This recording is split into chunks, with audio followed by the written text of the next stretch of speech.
Hey everybody, this is Terez, Paylor. For the first time in what feels like forever. Thanks for coming, guys. Wasn't missing. I I knew you take it personally, Terez. Team for the first time in a month. So thank you guys for showing up. I love it. And you actually got to see a good game today, right? Chiefs ended up winning. They beat a very good Pittsburgh Steelers team. I watched them myself. This is a competitive, tough football team, 23-13. And Chiefs are now 2-5. Came back to win this game after a rough start. And I know you guys haven't watched much Chiefs football recently, but please tell me, give me your takeaways from this game. Let's start with our feature comms, our longtime guy. Sammy, what do you got? It was a great send by Mike Dershowitz. You know, he did a lot of. Wait, damn it. Okay. This homework. That's a football field down there, okay? Let's go now. No, I thought what I wrote about, and it was my biggest takeaway from the game, was that the offensive line was really, really good.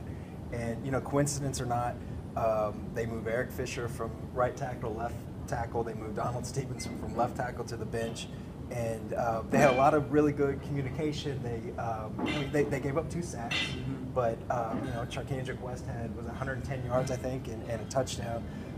For a unit that, to me, Alex Smith has regressed too, but the offensive line has been the biggest problem. Absolutely. With the quarterback all year, and they played really well today against a professional NFL defense. Absolutely. Sammy, Vahe. Sorry, you Blair. don't recognize us anymore? Yeah, Okay. I don't even know who you guys are. God, I feel so alone out here. Blair, what do you say? Well, all right, I'll stick with the offensive theme here. A few things. Jeremy Maclin didn't play today. Had the concussion symptoms from last week. Didn't play along with Mike DeVito. But Maclin was out, so Chris Conley and Albert Wilson really had to step up. I thought they did a really nice job today. Yeah. Not great numbers, but Conley got in the end zone for the first time in his NFL career after Wilson did last week up in Minnesota. I thought those two had a nice game. But to me, the biggest play of the game for the Chiefs were up 16-13. Steelers scored 10 straight. Chiefs get to the 20. It's 3rd and 5. And I remember turning to you, Vahe, and we kind of said, "Where's Kelsey?" Right. Because we think this may be a good spot for him. Right. 26-yard completion over the middle. Alex Smith dropped it in there beautifully. It's the kind of play that I'm just not used to seeing from the Chiefs this season. Yeah. Right. Completed pass and set them up for their second touchdown. So I just thought that was the best play of the game for the Chiefs. Yeah, absolutely. Just to pick up on Blair's point, it's funny because Blair brought that up about Kelsey. I kind of just isolated on him, and the thing I really appreciate about that play I thought it was a bad Alex Smith game, but that ball was just perfect because it was thrown before the break, and it had to be there. It was Between huge. 3 guys. Great Yeah. work. But the thing that my takeaway from this really is I've been more fixated on why Niall Davis is in exile than why Charkandrick West is playing.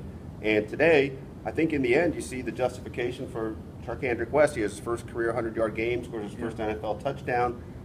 He's not Jamal Charles, doesn't pretend to be, but it makes me think you don't have to have Jamal Charles there for them to get something serviceable out of an important position. And if they can get that kind of stuff out of him with the line working the way it did, then there's some hope for this offense, I think. A week after that fumble too, that was cool. Yeah. Right. And Sam, we were talking to Charkandrick afterwards. Sorry, we're cutting off Terez time here, but we're not here very often. I'm going to get mine, believe me. Sam, they see enough of me.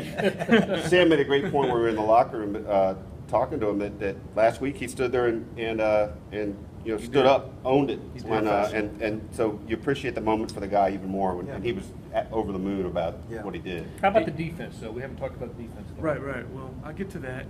I think first let me just say, Charkandrick West, kudos to him. If you read my story about him, what a good kid. Yeah, He's a great kid. Really easy guy to root for. And as a professional, we all appreciate when guys stand up there and talk after games. He did it last week. It must have been a pretty tough thing to take. Yep. You know what I mean? So kudos to him for that. And you're right, the defense. That's what I'm writing about today. And hey, man, they had big plays come from their Pro Bowl guys for the first time in a long time. Derek Johnson made a big play, had an interception, then he tipped the interception that Eric Berry caught. Tom Vahe had 2 sacks. Here's what happens when you get your Pro Bowl guys making plays.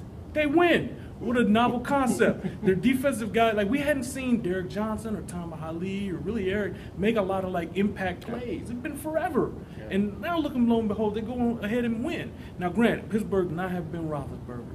That's fine. They're still 4-2 coming into this game. You watch Pittsburgh play. This is a tough team now.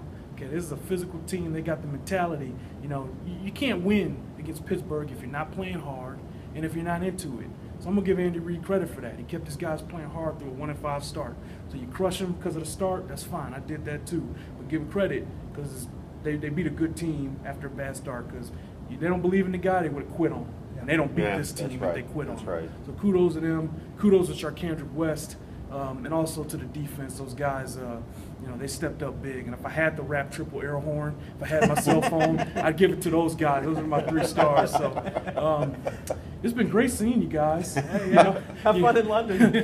London and call. You know I love you, but I guess I'm not going to see you for 2 weeks, huh? Yeah, because you guys are going to across the parking lot right now, aren't you? And you're going across the pond. Yeah. So it's going to be a while for me. But it's been good seeing you guys, and you know, we got to see a pretty good game. So appreciate you guys watching, and you know, please go to kansascity.com for your Chiefs news. We're still working hard out here, both here and across the parking lot. So for Vahe and Blair and Sam, we'll see you guys later. Have a good one, man.